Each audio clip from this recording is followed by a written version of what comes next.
சிலர் ஆசைக்கும் தேவைக்கும் வாழ்வுக்கும் வசதிக்கும் ஊரார் கால் பிடிப்பார். ஒரு மானமில்லை அதில் ஈனமில்லை, அவர் எப்போதும் வால் பிடிப்பார். எதிர்காலம் வரும் என் கடமை வரும், இந்த கூட்டத்தின் ஆட்டத்தை ஒழிப்பேன்.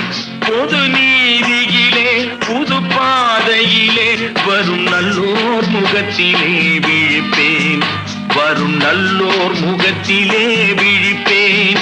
நான் ஆணையிட்டால் அது நடந்து விட்டால் இங்கு ஏழைகள் வேதனை படமாட்டார்.